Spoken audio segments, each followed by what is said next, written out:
আসসালামু আলাইকুম বন্ধুরা, আজকের ভিডিওতে আপনারা দেখতে পারবেন কিভাবে অল্প টাকায় একটি সোলার আইপিএস তৈরি করা যায়। এইটাই আজকে জানাবো। তো ভিউয়ার্স, দেখুন আমার কাছে কিন্তু একটা সোলারের ব্যাটারি রয়েছে, তার সাথে কিন্তু আমি আইপিএসটি কানেক্ট করেছি।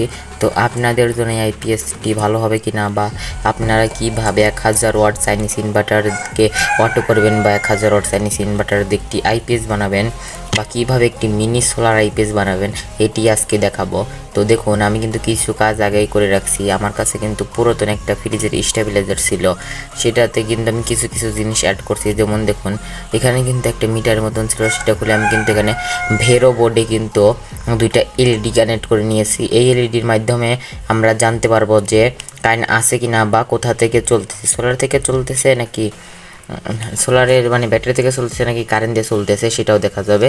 আর এটা কিন্তু সম্পূর্ণ অটো হবে, অর্থাৎ কারেন্ট থাকলে কারেন্ট দিয়ে চলবে এবং কারেন্ট চলে গেলে কিন্তু এখান থেকে চলবে, এবং এটা কিন্তু কারেন্ট থেকে চার্জ করবে না, অর্থাৎ সোলার থেকে চার্জ করবে।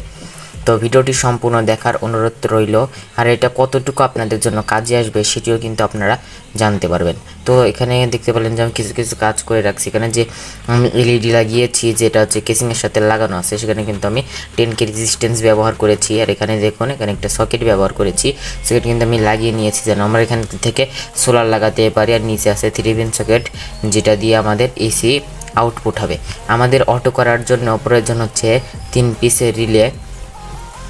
এখানে আমি ব্যবহার করছি 6 ভোল্টের রিলে। এগুলো হচ্ছে 5 পিনের আর কি রিলে। 6 ভোল্ট কিংবা 5 ভোল্টের রিলে কিন্তু আপনাদের প্রয়োজন হবে এটি অটো করার জন্য। তো আমি এগুলো কিভাবে বানাই আপনারা অবশ্যই শুরু থেকে শেষ পর্যন্ত দেখবেন। অল্প একটু ভুল হলে কিন্তু সমস্যা হতে পারে।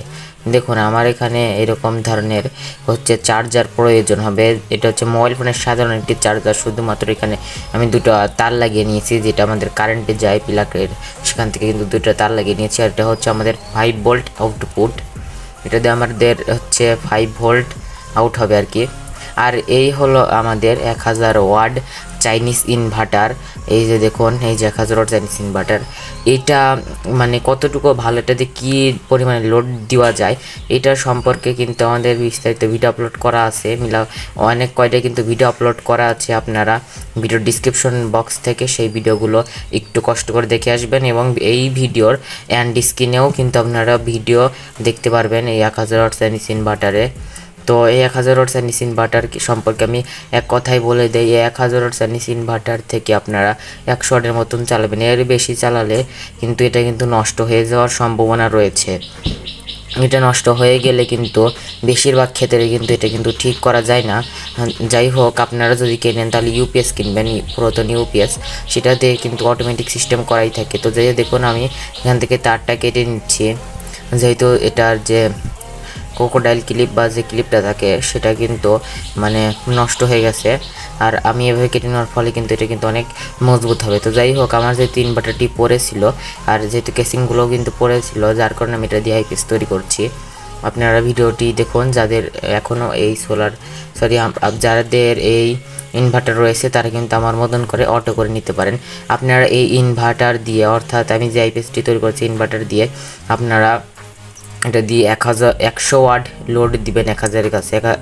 1000 লেখা থাকলেও কিন্তু এটাতে 1000 ওয়াট কিন্তু আসে না। আপনারা ভিডিওগুলো একটু দেখে নেবেন ভিডিও ডিসক্রিপশন বক্স অথবা ভিডিওর অ্যান্ড স্ক্রিন থেকে। তো দেখুন, আমাদেরকে সোলার থেকে যে তারটি আসছে ভিউয়ার্স, নেগেটিভ এবং পজিটিভ, সেটা কিন্তু ইনভার্টার নেগেটিভ এবং পজিটিভের সঙ্গে লাগিয়ে দিব, কারণ ইনভার্টার নেগেটিভ এবং পজিটিভ সেটা কিন্তু আমাদের ব্যাটারিতেও যাবে। আমি এটা যেভাবে করছি এটা হচ্ছে যেন সোলার থেকে চার্জ হয়। আর আমার সোলার হচ্ছে 30 ওয়াটের, এবং যে সোলার ব্যাটারি রয়েছে সেটা হচ্ছে 30 এম্পিয়ারের, যার কারণে সবসময় চার্জ হলেও কিন্তু সমস্যা নেই। আপনাদের যদি ব্যাটারির এম্পিয়ার যদি কম হয় এবং সোলারের ওয়াট যদি বেশি হয়, সেক্ষেত্রে আপনারা 12 ভোল্টের অটো কাট চার্জিং সার্কিট ব্যবহার করবেন। যদি আপনাদের ব্যাটারি 2টা হয় তাহলে 24 ভোল্টের অটো করা লাগবে। তো যাই হোক, আপনাদের 12 ভোল্টের অটো কাট চার্জিং সার্কিট দিয়ে অটো করে নেবেন। যদি আপনার সোলারের ওয়াট বেশি হয় এবং ব্যাটারির এম্পিয়ার কম হয় তাহলে ব্যবহার করতে পারেন। তো আমি এখানে লাগাচ্ছি না ভিউয়ার্স, দেখুন পিছনের থেকে আমি এটা নাট দিয়ে খুবই টাইট দিয়ে লাগাবো, এবং 2টা ডায়োড ব্যবহার করব লাল তারে।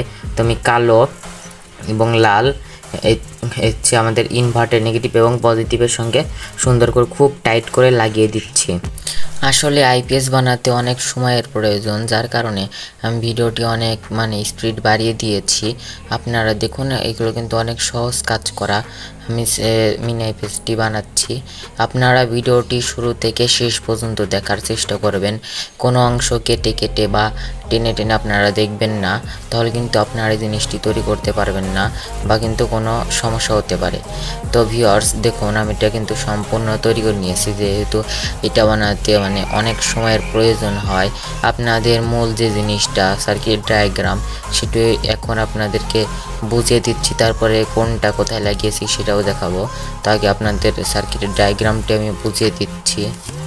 প্রথমে এটার যেখান থেকে আমি 220 ভোল্ট অর্থাৎ কারেন্ট ইন করেছি সেখান থেকে শুরু করি।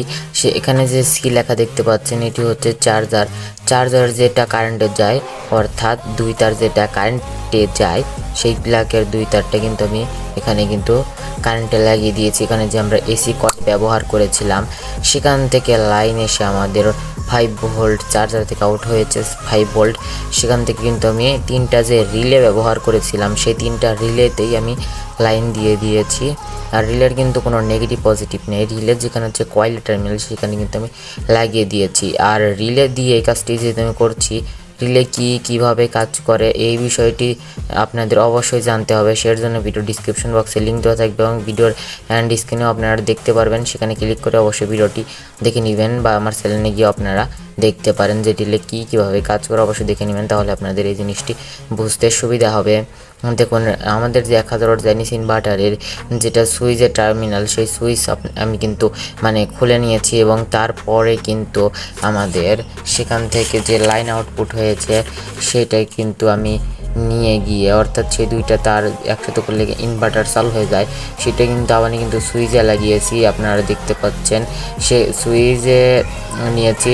আমাদের রিলের যেটা নর্মালি ক্লোজ যে টার্মিনালটি রয়েছে সেটার সাথে কিন্তু আমি লাগিয়ে নিয়েছি এবং আরেকটা তার আমি মাঝখানে কিন্তু লাগিয়ে দিয়েছি। আপনারা একটু ভালো করে দেখুন। তারপরে যে কানেকশনটি রয়েছে, তারপরে আমি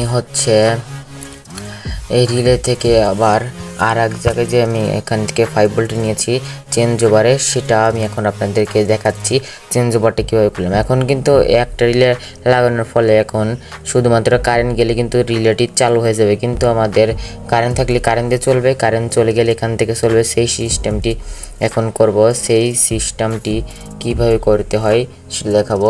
সেটার জন্য আমাদের এখানে আমি 2টা রিলে ব্যবহার করেছি।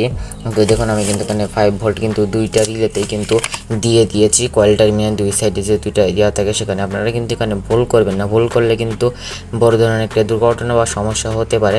তো এখানে রিলের যে কমন টার্মিনাল থাকে 2টা রিলে কিন্তু নিউট্রাল ফেজের জন্য কাজ করবে। তো আমি সেখান থেকে কিন্তু আউটপুট কিন্তু করে নিয়েছি। 2টা রিলের কমন টার্মিনাল থেকে আমাদের আউটপুট হয়েছে নিউট্রাল ফেজ।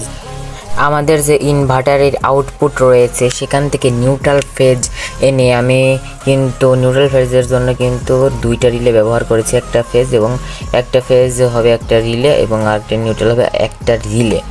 তো রিলের যেটা হচ্ছে নর্মালি ক্লোজ থাকে সেটা যাবে হচ্ছে আমাদের ইনভার্টার থেকে একটা তার এনে আমাদের সেখানে লাগবে এবং ওই রিলেতে যদি আমি ইনভার্টার থেকে ফেজ আনি, আবার ওই রিলেতে আবার আমাদের কারেন্ট থেকে ফেজ এনে, অবশ্যই মনে রাখবেন কারেন্ট থেকে ফেজ এনে সেই রিলের ওপেন টার্মিনালে লাগাতে হবে। সেম একইভাবে ইনভার্টার থেকে নিউট্রাল এনে রিলের ক্লোজ টার্মিনাল লাগাতে হবে এবং কারেন্ট থেকে 220 ভোল্টের যে ইনপুট সেখান থেকে আপনারা একটা তার এনে নিউট্রাল তার এনে আবার ওই রিলের নর্মালি ওপেন টার্মিনালে আপনারা লাগিয়ে দিবেন। তো এই হলো মোটামুটি একটা কানেকশন। তো এখন আমি আপনাদেরকে এটা সম্পূর্ণভাবে এখন বুঝিয়ে দিচ্ছি। এটা আমি কিছুক্ষণ পরে প্র্যাকটিক্যালি আপনাদেরকে বুঝিয়ে দেবো। তো দেখুন, আমাদের যেখানে আমি সিস্টেম করেছিলাম কারেন্ট থাকলে কারেন্ট দেখা যাবে, কারেন্ট চলে গেলে এখান থেকে আইপিএস দিয়ে চলতেছে সেটাও দেখা যাবে। সেটা করার জন্য কারেন্ট থাকলে কারেন্টে বোঝা যায়, সের জন্য চার্জার থেকে আপনার একটা 1K রেজিস্ট্যান্স লাগিয়ে সেটাতে কিন্তু আপনার একটা এলইডি লাইট লাগিয়ে দিবেন, তাহলে কারেন্ট থাকলে কারেন্ট বোঝা যাবে। এবং কারেন্ট চলে গেলে আমাদের এই যে ইনভার্টারতে একটা যে একটা লাইট জ্বলে সেই টার্মিনালটি দুইটা এনে বাইরে আপনারা একটি লাইট লাগিয়ে দিবেন, তাহলে কারেন্ট চলে গেলে এটা বোঝা যাবে। এবং আমাদের ব্যাটারিতে চার্জ হচ্ছে কিনা বা সোলার থেকে চার্জ হচ্ছে কিনা সেটা কীভাবে বুঝবেন, বা সোলার আছে কিনা সেটার জন্য আমি এখন কীভাবে চার্জিং সিস্টেম করেছি আগে চার্জিং সিস্টেমটি দেখাই। এখানে আমি দুইটা ডায়োড ব্যবহার করেছি, আপনারা অবশ্যই ভালো মানের বড় ডায়োড ব্যবহার করবেন। ডায়োডের পজিটিভ এবং নেগেটিভ একসাথে করে নেবেন, অর্থাৎ একটা পজিটিভ একটা নেগেটিভ আর একটা নেগেটিভ প্যারালালে কানেকশন দিয়ে নেবেন। তো যাই হোক, মানে সোলার থেকে যেটা পজিটিভ আছে সেই পজিটিভটা যাবে ডায়োডের কালোটে অর্থাৎ নেগেটিভ, এবং আউটপুট কিন্তু পজিটিভই হবে, সাদা আউটপুট হবে অর্থাৎ পজিটিভ হবে। সেটা কি আপনারা সরাসরি ব্যাটারিতে লাগিয়ে দিবেন এবং যে কালোটা আছে সেটা সরাসরি ব্যাটারিতে লাগিয়ে দিবেন। আর এখন মানে ব্যাটারিতে চার্জ আছে কিনা সেটা দেখার জন্য আপনারা হচ্ছে 10K রেজিস্ট্যান্স ব্যবহার করবেন। 10K রেজিস্ট্যান্স নেবেন, তারপরে হচ্ছে আপনি যেভাবে মানে কানেকশন দিয়েছি এলইডিতে সেভাবে দিয়ে দিবেন। তারপরে যেটা ব্যাটারি দেখবেন পজিটিভটা ব্যাটারিতে লাগাবেন এবং আপনাদের যে নেগেটিভ আছে সেটা কমেন্ট করে ব্যাটারি নেগেটিভে লাগিয়ে দিবেন, তাহলে ব্যাটারি থাকলে ব্যাটারি বোঝা যাবে। এবং সোলার আছে কিনা নেগেটিভ কিন্তু ওইটাই থাকবে যেটা ব্যাটারিতে লাগালেন সরাসরি। এবং মানে সোলার থেকে যে চার্জটা দেখবেন আছে কিনা সেইটার জন্য আপনারা যে মানে রেজিস্ট্যান্স 10K রেজিস্ট্যান্স লাগানোর পর সেইটা কিন্তু সরাসরি প্যানেলে যাবে অর্থাৎ ডায়োডের আগে যাবে। এই হলো মূলত এটার কানেকশন। তো এটা যদি আমি সম্পূর্ণভাবে আরও ভালোভাবে বোঝাতে চাই তাহলে হয়তো বা ভিডিও অনেক বড় হয়ে যাবে। তাছাড়া আমি কিন্তু প্রায় সব জিনিসই কিন্তু আপনাদেরকে আমি বলে দিয়েছি, আপনি যেভাবে বলেছি আপনারা এইভাবে করলে কিন্তু জিনিসটি বানাতে পারবেন। তো ডায়াগ্রাম অনুযায়ী কিন্তু আমি দেখতে পাচ্ছেন এখানে কানেকশনটা করে নিয়েছি। আপনারা ভিডিওটি আরেকবার দেখলে কিন্তু ভালোভাবে বুঝে যাবেন। তো দেখুন এখানে আমি যে 3 পিন সকেট ব্যবহার করছি, এখান থেকে আউটপুট, আর এটা হচ্ছে দুটা লাল কালো হচ্ছে ব্যাটারির আউটপুট, এবং আমি সোলারের জন্য কিন্তু একটা সকেট ব্যবহার করেছি। তো এই যে আমাদের এটা যাবে হচ্ছে ব্যাটারিতে, এটা আমার হচ্ছে সোলার চার্জ কন্ট্রোলারের সমস্যা ছিল, তাই ভাবলাম যেহেতু এগুলো পড়ে গেছে তাই এটা দিকটা আইপিএস তৈরি করা যায় কিনা। তো অনেক সুন্দর একটি আইপিএস তৈরি হয়েছে। তো ভিউয়ার্স দেখুন আমি মানে ডায়াগ্রামে দেখানো অনুযায়ী কিন্তু আমি কিন্তু এখন মানে কানেকশনটি কিন্তু করে নিয়েছি। ভিডিওটি কিন্তু অনেক বড় হয়ে যাচ্ছে, আপনাদেরকে আরও সংক্ষেপে আমি মানে ভিডিওটি শেষ করার চেষ্টা করব। তো মানে যেভাবে দেখাচ্ছি সেভাবেই কিন্তু আমি কানেকশন করেছি। দেখুন কিন্তু অনেক মোটা তার দিয়ে দিয়েছি। দেখুন আপনারা কিন্তু এখানে মোটা তার ব্যবহার করবেন ব্যাটারি চার্জের জন্য। তো এটা দিয়ে আমার ব্যাটারি ভালোই চার্জ হয়। আমি মানে আপনাদেরকে বলবো যাদের মানে 30 ওয়াটের প্যানেল রয়েছে, আমার যেরকম 30 ওয়াটের প্যানেল 30 এম্পিয়ারের ব্যাটারি, এর জন্য আমি কিন্তু সরাসরি দিয়ে দিয়েছি ডায়োড দিয়ে। অবশ্যই ডায়োড ব্যবহার করবেন, ডায়োড ছাড়া কিন্তু আপনার সোলারে দিবেন না, তাহলে কিন্তু সমস্যা হতে পারে। এই দুইটা সোলার, এই দুইটা হচ্ছে আমার ব্যাটারি দেখার জন্য। তো আমি এখন এটা চালিয়ে দেখাচ্ছি। আর যাদের হচ্ছে সোলারের ব্যাটারির এম্পিয়ার কম এবং মানে সোলারের ওয়াট হচ্ছে বেশি, সেক্ষেত্রে আপনার অটো কাট চার্জিং সার্কিট ব্যবহার করবেন। আপনি এই যে এলইডিগুলো আপনারা একটু দেখে নেবেন, সব বলতে গেলে আর কি অনেক সময় লাগবে। আমি কীভাবে এটা করেছি চার্জিং দেখার জন্য ছোটো করে একটা সিস্টেম করে নিয়েছি। তো চলুন এটা আমি এখানে লাগাই, তারপরে আপনাদেরকে এটি সিস্টেম করি। এই যে এই হলো আমার সোলার সিস্টেম। এটার এখন আমি এই আইপিএসটি এখানে লাগাবো। এটা আর কি মিনি আইপিএস, এটা দিয়ে আপনারা কারেন্টের ছোটোখাটো এলইডি লাইট বাল্বগুলো আপনারা জ্বালাতে পারেন। কারেন্ট থাকলে কারেন্টে চলবে, কারেন্ট চলে গেলে এখান থেকে চলবে। এখানে দেখতে পাচ্ছেন একটি ছোট্ট একটি কাট আউট রয়েছে, আপনারা অবশ্যই একটি ফিউজ ব্যবহার করবেন। আমি এখানে ফিউজ হিসেবে ফিউজ কাট আউট ব্যবহার করছি।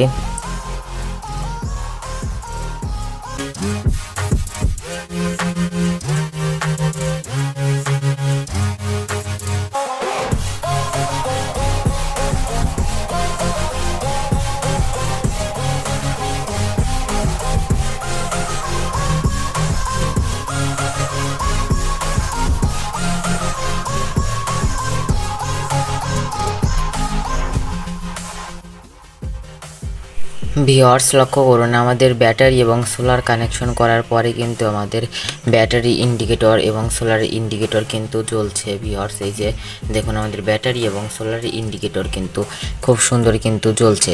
আমাদের কাছে রয়েছে একটি এলইডি বাল্ব, যেটার মাধ্যমে আপনাদেরকে চেক করে দেখাবো যে এই জিনিসটা আসলে ঠিক আছে কিনা। তো চলুন আমি এটা হচ্ছে পিছনে আমাদের যে 3 পিন সকেট রয়েছে সেই 3 পিন সকেটে কিন্তু আমি এটা কানেকশন দিয়ে দিলাম। এই যে আমাদের হলো 3 পিন সকেট, এটা আপনারা হচ্ছে প্লাগ লাগিয়ে যে কোনো লোড এখানে লাগাতে পারেন। আপনারা সবচেয়ে ভালো হয় ছোটোখাটো এরকম যে এলইডি লাইটগুলো আছে, যেটা আমি জ্বালিয়ে দেখাচ্ছি, এরকম ছোটোখাটো এলইডি লাইট কিন্তু আপনারা চালাতে পারেন। তো এখান থেকে আমি এখন যদি সুইচটা দিই, তাহলে দেখুন কি হয়, আপনারা একটু ভালো করে লক্ষ্য করার চেষ্টা করবেন। যারা বানাতে চান তারা ভিডিওটি সম্পূর্ণ বারবার দেখুন। তো আমার পিছনে একটু লুজ কানেকশন আছে, অবশ্যই আপনারা এটা কিন্তু প্লাগ দিয়ে ব্যবহার করবেন ভিউয়ার্স। তো দেখুন এটা আমরা কিন্তু কারেন্টেই প্লাগ দেই নেই, এখন এখান থেকেই আমাদের কিন্তু চলতেছে। আর ভিডিওতে কোনো জায়গায় যদি বুঝতে সমস্যা হয় তাহলে অবশ্যই কমেন্ট করবেন, তাহলে আমি আপনাদেরকে কমেন্টের মাধ্যমে রিপ্লাই দেওয়ার চেষ্টা করবো। এখন কিন্তু এটা মানে ম্যানুয়ালি কিন্তু বন্ধ চালু হচ্ছে। আর আপনারা অবশ্যই এই জিনিসটি খেয়াল রাখবেন, ব্যাটারি এই 2 তারে কিন্তু আপনারা কখনোই হাত দিবেন না। আপনারা অবশ্যই খেয়াল রাখবেন, এখানে যে আমার হাতে যে এসি কট দেখতেছেন এটা কিন্তু আপনারা কারেন্টে লাগিয়ে রাখবেন, আর এটাতেও কিন্তু আপনারা হাত দিবেন না এই এসি কটে। তো এটা আমি লাগিয়ে দিলাম, আপনারা এই এসি কট সবসময় লাগিয়ে রাখবেন, এটাতে হাত না দেওয়াই ভালো। ভিডিও থেকে যদি কোনো কিছু বুঝতে সমস্যা হয়ে থাকে তাহলে অবশ্যই কমেন্ট বক্সে জানিয়ে দিবেন।